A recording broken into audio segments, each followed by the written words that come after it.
A very good morning to all the students. Public finance में आज का हमारा टॉपिक है role of the government. Particularly हम डेवलपिंग नेशंस के उसमें ये देखेंगे कि गवर्नमेंट का रोल क्या है। आपने पब्लिक फाइनेंस के बारे में बहुत कुछ जाना है। what kind of role played by the government in a country, ये हम आज का हमारा टॉपिक है। what are the basic objectives। तो हम स्टार्ट करते हैं। Role of the government in developing countries में कैसा रोल होता है। The state must play a very active role in promoting economic development. आपको पता है जो डेवलपिंग कंट्रीज़ हैं, जो अंडर डेवलप्ड कंट्रीज़ हैं, उनमें बहुत सारे रिसोर्सेज अनयूटिलाइज्ड हैं। तो गवर्नमेंट का रोल जो होता है वो बहुत ही प्रोमिनेंट हो जाता है ऐसे देशों में। जो विकसित हो चुके हैं उनमें तो इतनी ज़रूरत नहीं, लेकिन जो अभी अविकसित हैं या डेवलपिंग स्टेट में हैं उनके लिए गवर्नमेंट का रोल बहुत इम्पॉर्टेंट रोल प्ले करता है किसी भी देश की अर्थव्यवस्था को चलाने में। Public finance is the instrument that the state must use to achieve some objectives. Public finance एक इंस्ट्रूमेंट की तरह काम करता है जो कि बहुत बहुत ज़रूरी है कुछ ऑब्जेक्टिव्स को अचीव करने के लिए। हम देखें तो गवर्नमेंट के पास कौन कौन से इंस्ट्रूमेंट्स होते हैं पब्लिक फाइनेंस के तौर पर। पहला इंस्ट्रूमेंट होता है टैक्सेशन। सबसे पहले टैक्सेशन के थ्रू वो ये एक इंस्ट्रूमेंट है, वो पैसा कलेक्ट करती है, पब्लिक एक्सपेंडिचर करती है, फिर उस कलेक्शन को पब्लिक एक्सपेंडिचर करके लोगों का कल्याण करती है, देश का विकास करती है। और तीसरा, अगर पब्लिक एक्सपेंडिचर टैक्सेशन में डिफरेंस आता है तो उसको कैसे पूरा करती है, उसको पब्लिक डेब्ट से पूरा करती है। तो ये तीन मेन ब्रांचेस हैं जो कि इंस्ट्रूमेंट्स भी हैं पब्लिक फाइनेंस के।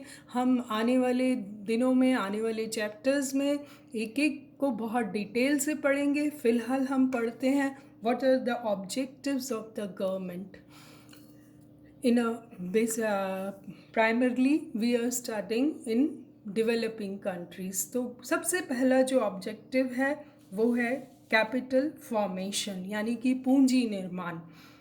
As an instrument of capital formation the developing countries suffer from capital deficiency. It is necessary to achieve a higher ratio of savings to national income.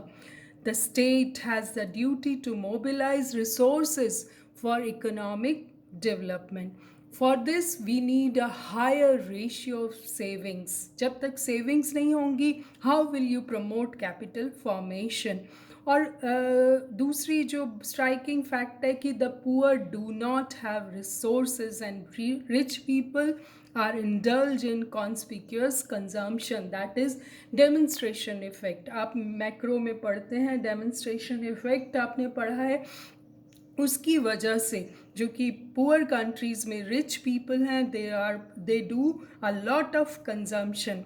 Taxation can be used to raise collective savings. तभी सरकार force savings भी करती है कि उसका मकसद यही होता है कि इससे लोग टैक्सेशन बचाने के लिए सेविंग्स करें और अल्टीमेटली वो सेविंग्स इन्वेस्टमेंट के काम में आए।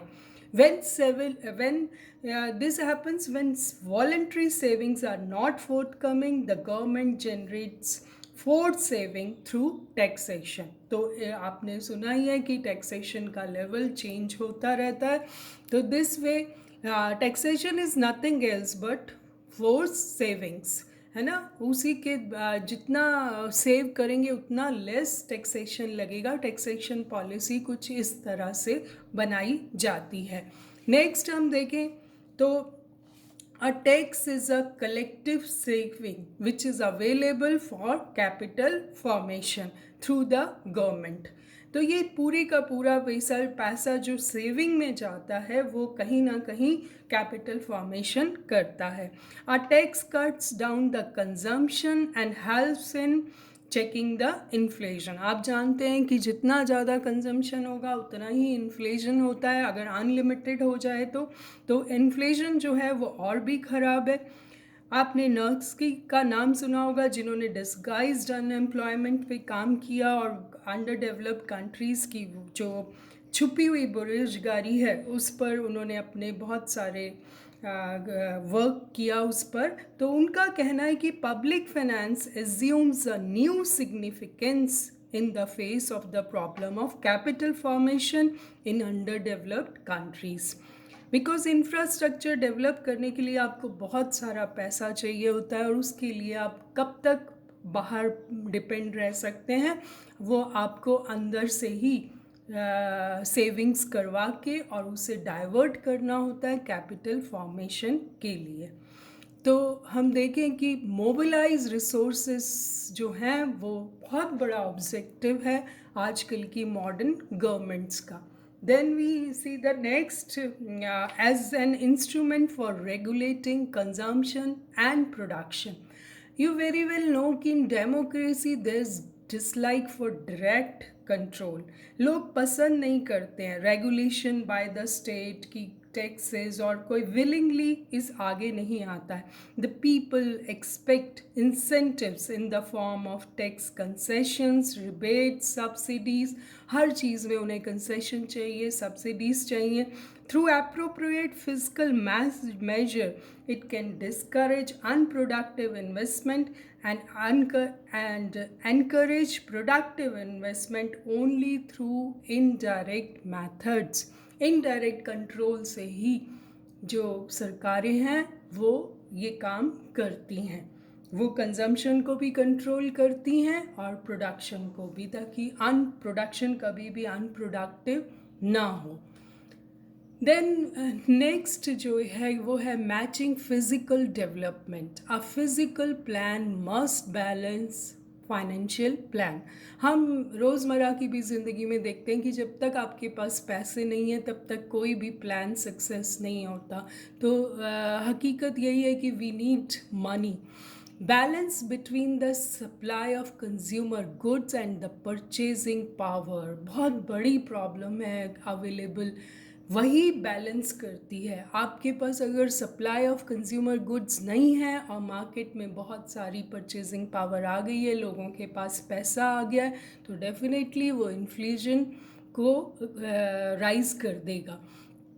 तो you need a basic balance between everything, between this कितना गुड्स है मार्केट में और कितना पैसा है, उस जब तक उसमें बैलेंस नहीं होगा, और इस बैलेंस को और कोई नहीं कर सकता सिवाय सरकार अपनी नीतियों के द्वारा हमेशा बैलेंस रखना चाहती है सेविंग्स एंड इन्वेस्टमेंट में। There should not be any gap between the savings and investment. जैसे ही इन दोनों चीज़ों में इम्बैलेंस होता है, इकोनॉमी जो है वो अपसेट हो जाती है। तो इस माह में आपने पढ़ा है कि प्लान्स बनते हुए थे, 5 ईयर प्लान्स वगैरह बनाए जाते थे। Planning commission at present NITI Aayog guides the government regarding the future plans कि आने वाले टाइम में कितना पैसा होगा लोगों के पास और कितना कंज्यूमर गुड्स चाहिए, कितने रिसोर्सेज चाहिए। देन नेक्स्ट जो हम देखें वो है कि basic infrastructure. As you know कि इंफ्रास्ट्रक्चर पर बहुत पैसा लगता है, तो ये प्राइवेट पर्सन के बस की बात नहीं होती। The private investors are not easily tempted also because it needs heavy investments. For example, the development of transport and communications, basic heavy industries, education, research are the very foundations of rapid economic advance. The government has many resources to finance these long term projects. एक dam बनने में ही सालों लग जाते हैं, तो it can borrow from the World Bank, IMF or public, and also have a major fiscal instrument of deficit financing. It can also create new money up to some limit. तो infrastructure के लिए जो heavy investment है उसके लिए जो पैसा चाहिए वो प्राइवेट पर्सनस नहीं कर पाते, इसलिए गवर्नमेंट का रोल बहुत इम्पॉर्टेंट हो जाता है, क्योंकि बेसिक नेसेसिटी किसी देश की डेवलपमेंट के लिए उसका इंफ्रास्ट्रक्चर होता है। ये केस हमने चाइना में देखा है कि चाइना में बहुत ज़्यादा इंफ्रास्ट्रक्चर पर खर्च किया गया और उसकी वजह से आज वो डेवलप्ड नेशंस की उस लाइन में ही खड़ा है। तो उसकी इकोनॉमी ने इतना राइज किया, just the basic reason behind it was the basic infrastructure. तो हम देखें, नेक्स्ट रीज़न है इक्विटेबल इनकम डिस्ट्रीब्यूशन। बहुत ही आप करंट टॉपिक है ये, कि हम आज के करंट उसमें भी देखें तो ग्रॉस इनइक्वालिटीज़ बढ़ रही हैं दुनिया में। जो अमीर आदमी है वो अमीर होता जा रहा है और गरीब जो है वो गरीब होता जा रहा है। तो ये बेसिक रिस्पॉन्सिबिलिटी किसकी है कि इन इनक्वालिटीज़ को दूर किया जाए। रीडिस्ट्रीब्यूशन ऑफ वेल्थ चाहिए। इसके पीछे क्या है कि रिसोर्सेज तो हैं लेकिन उनका डिस्ट्रीब्यूशन गलत है। तो इस रीडिस्ट्रीब्यूशन की जो बेसिक रिस्पॉन्सिबिलिटी है ऑफ कोर्स वो गवर्नमेंट की होती है कि वो कौन सी नीतियाँ अपनाती है ताकि हम रिसोर्सेज को गरीबों की तरफ ट्रांसफ़र कर सकें। उसके लिए बहुत सारे सोशल वेलफेयर प्रोग्राम्स भी चलाए जाते हैं। वेल बैलेंस फिस्कल पैकेज दिए जाते हैं without hurting the private sentiments. एक बात नहीं भूलनी चाहिए कि हमें नो डाउट कि प्राइवेट सेक्टर पे हैवी टैक्सेस लगाए जाते हैं, लेकिन उससे उनके सेंटीमेंट्स हर्ट भी होते हैं। और अगर डायरेक्टली और indirectly these people are responsible for the new investment in a country. पैसा जिनके पास है वही तो इन्वेस्ट करेंगे। No doubt there are gross inequalities in developing countries. Instrument of taxation and public expenditure brings about a redistribution of income in favor of the poorer sections of the society. Higher incomes can be taxed, but with precautions. I repeat, higher incomes can be taxed, but with precautions. A well-balanced fiscal program is needed, which should not hurt the private investment, at the same time achieve maximum social welfare. तो आप देख सकते हैं कि कितना बड़ा balance चाहिए दोनों बातों में, कि प्राइवेट सेंटीमेंट्स हर्ट भी नहीं हो और गरीबों को भी उनके रिसोर्सेस मिले। तो देखा जाए तो ये इसकी अकाउंटेबिलिटी टोटली गवर्नमेंट पे डिपेंड करती है कि आपका पॉलिटिकल स्ट्रक्चर क्या है, आपका काम करने का सिस्टम क्या है, जिससे कि ये रीडिस्ट्रीब्यूशन ऑफ वेल्थ हो बिना किसी को हर्ट किए। कल हमने law of principle of maximum social advantage देखा था, तो उसमें यही देखा जाता है कि जो नीड्स हैं, जो पेन है टैक्सेशन का, वो इतना भी ना हो जाए कि आपके वेलफेयर प्रोग्राम्स जो हैं वो किसी ज़्यादा बेनिफिशियल नहीं रहते। फिर अगर पेनफुल हो जाता है टैक्सेशन, तो आप गवर्नमेंट को इस बैलेंस को बनाने में बहुत केयरफुली ये काम करना पड़ता है। Next is rising prices. Rising prices एक बहुत बड़ा रीज़न है, जो major role played by the governments to control prices of goods. आप जानते हैं कि जो अंडर डेवलप्ड कंट्रीज़ हैं वहाँ पॉपुलेशन भी बहुत ज़्यादा है और inflation has been of both type, demand pull and cost pull push type. दोनों तरह के इन्फ्लेशन होते हैं, पर the demand pull inflation is due to the rising fiscal deficit of the state. एक बहुत बड़ा रीज़न है कि जो फिस्कल डेफिसिट है सरकारों का वो बढ़ता जा रहा है। जैसे कि जो फिक्स किया गया था वो 3.5% के आसपास किया गया था कि गवर्नमेंट का फिस्कल डेफिसिट रहना चाहिए, लेकिन अब तो वो लिमिट बिल्कुल क्रॉस हो चुकी है और पैंडेमिक में तो इट इज़ अनलिमिटेड। अभी जो डेटाज आए हैं उसमें ही कहा गया है कि फर्स्ट क्वार्टर में ही ये लगभग पूरा हो चुका है। तो अभी पूरा 3 क्वार्टर्स और हैं, तो कैसे काम चलेगा। तो यही बात आ रही है कि